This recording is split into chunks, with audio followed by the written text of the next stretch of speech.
Good afternoon, folks.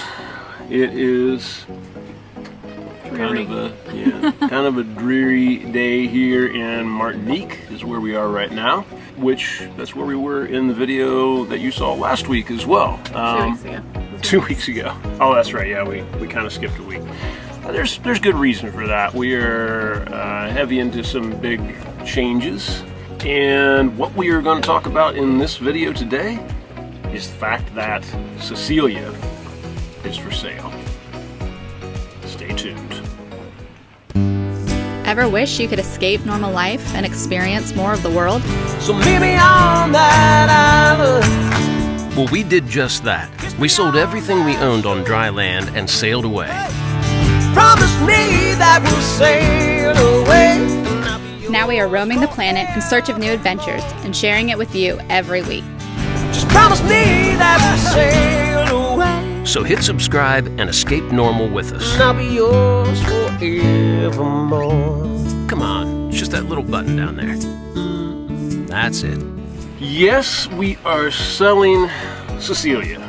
And I guess probably the first thing to say is this does not mean that we're hanging it up.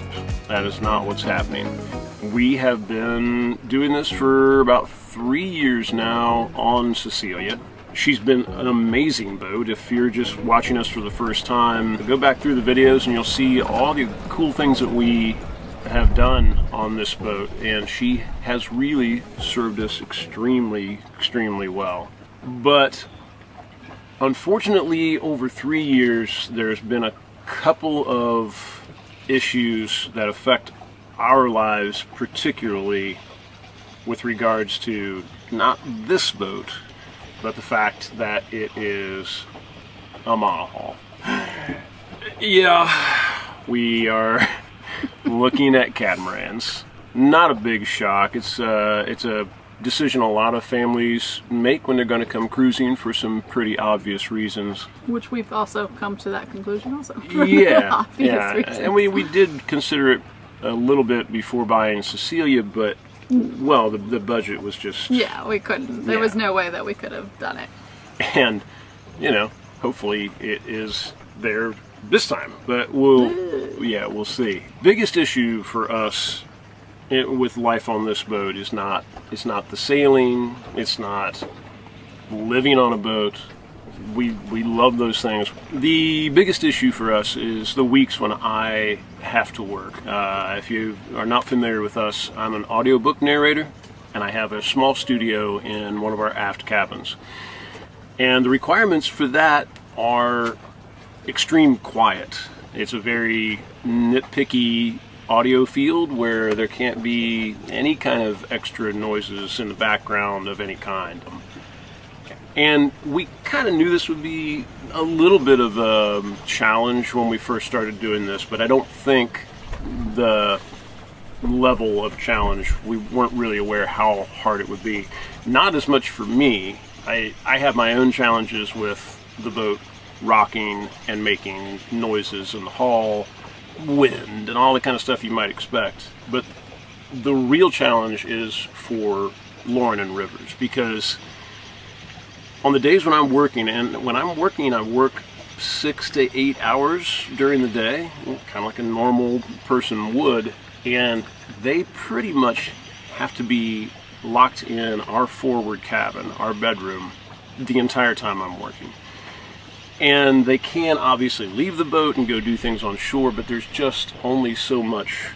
You can't do that for 8 hours. No, there's only so much. In some places, it's not really even much of an option, depending on where we are and what there is on shore. That has become a pretty miserable situation for all of us on the weeks when I work. And I have to work. No! No! No! You get back in there! Get back in there! Get back in there! And so we had been contemplating how we might be able to make the switch to a catamaran, and there are other benefits which we will kind of talk about in later episodes as far as space and stability, and those are two really big ones. The ability for us to have separate spaces where I can get away into literally a far corner in one hall for my work, allowing Lauren and Rivers to be able to move about the boat and do things, be in the cockpit, he could be in his room, she can be in our room, even, you know, up in the salon, as long as they're not, you know, having a party. That is the biggest plus for a catamaran for us. So we started trying to think of how we might be able to make this happen, and in our own discussions, this was kind of a 2-year plan, Right. to try to stick it out on this boat long enough that we could make it work. It's tough. Which the discussion started about a year ago. Yeah. We're getting up to that 2 years. We are. Anyway, but.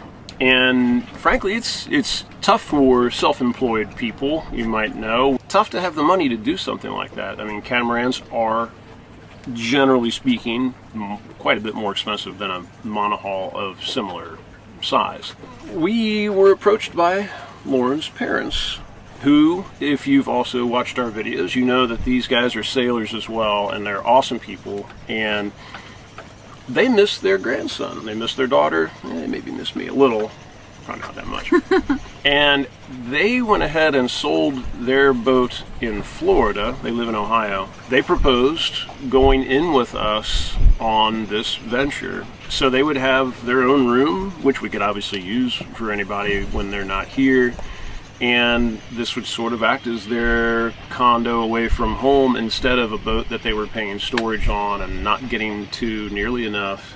So when they go spend that time, they would come spend that time with us. And Rivers gets to be with his grandparents for a couple of months. And, you know, we get some free time away from the boat and Rivers for, you know, some babysitting nights and things like that.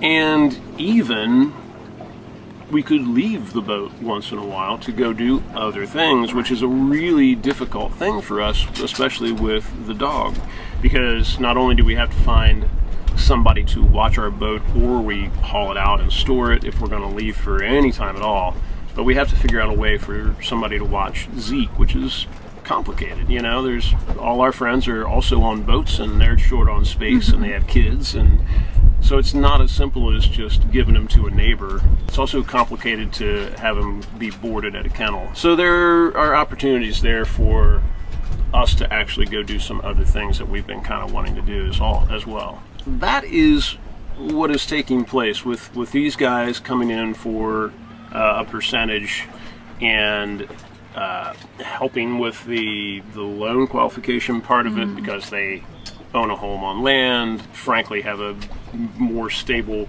credit rating than we do, because we're self-employed vagabonds out here on the ocean with no property on land of any kind. It makes it really hard to get any kind of loan, even a small portion one. We are going to start looking, we have been looking at catamarans for a while now. So in the next few months, probably, we're going to show you quite a few videos about the boats that we are considering, have been considering, the criteria that we're looking for these boats.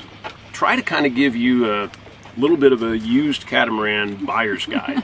There's been a lot of videos out there that sort of focus on new boats at boat shows and trying to buy a new catamaran. I don't know who the hell can do that. Personally, we sure can't. We're looking solidly in the used category, mostly ex-charter boats, to try to get the space we want and all the things we need the boat to do. And the price as low as possible. As low as possible, which is not easy. No. So we're going to kind of go through a whole bunch of the maybe most common boats that people might consider for doing what we're doing with a family, and tell you exactly what we like or don't like about them, and give you as in-depth of tours as we possibly can. You get that to look forward to in the coming months. Again, this goes back to the fact that Cecilia is for sale. Right. We've come to a point in our search in this process where we decided it's time to list this boat, so that we hopefully don't own two boats, at least for not too long. Too long, yeah. And as I said, we are currently in Martinique. We're going to be moving on down to Grenada We have the boat listed. It's on sailboatlistings.com. It's only been listed for a week or so. The link for that is below.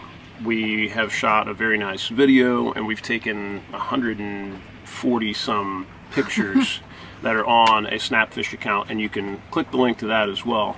I will say we, like you said, we aren't done. I think we can say that we have at least honed in on a boat. Yeah, we don't want to give too much away. Nothing is concrete ever, so we're not saying anything, but we're definitely, this is not. Right, nothing is ever concrete, but that is why Cecilia is now officially for sale. Yeah. We're letting all of you know. As you know, she's been well loved, and you have a very good documentation of everything we've done to her and all the places we've sailed and how she sails and all the systems that are on board. She has been incredibly good boat, so tough, so sturdy, sails so well. And we have always felt safe on her, even in some of our roughest conditions, that we really couldn't be happier with the decision we made to buy this boat when we did. Yeah, this is not a knock on no. Cecilia at all. It's strictly our own personal situation. Yeah.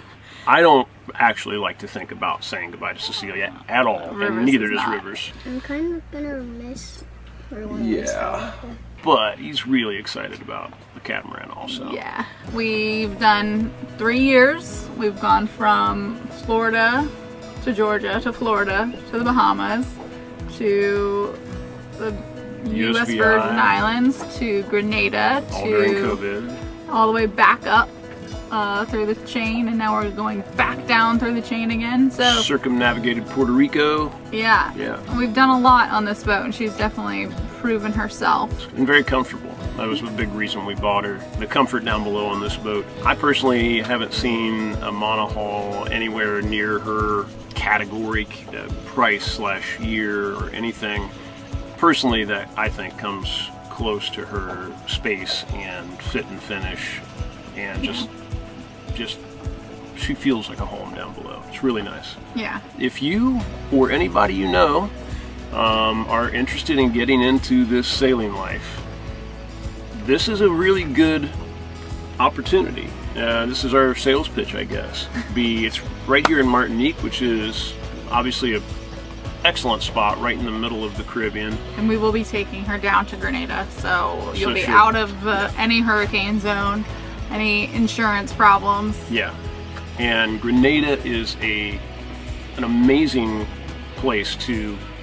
hang out and be a cruiser. And we'll also be there. And we'll be there, right. Hopefully on another boat, so if you have any questions, we can be there in an instant to help. Right. We'll be not far away for whoever is there learning their new boat. And so it's a great way to start. The hardest part of sailing the Caribbean, honestly, is getting east and getting down to Grenada. It's a lot of upwind sailing. It's a lot of beating into the wind and waves and waiting for weather windows because of the time of the year that you're doing it.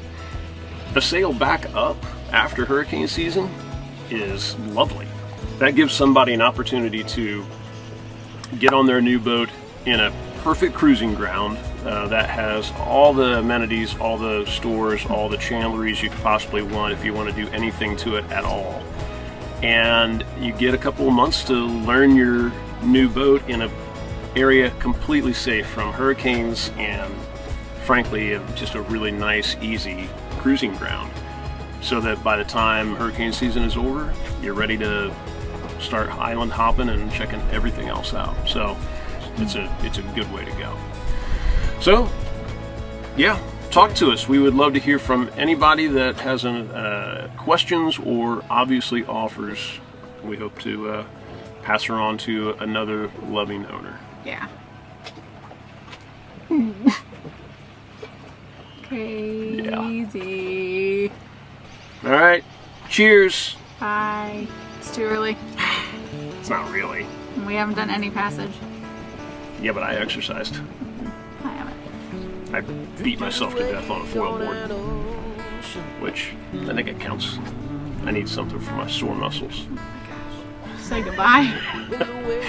Goodbye. We'll see you guys. Bye. See you next week. Cheers.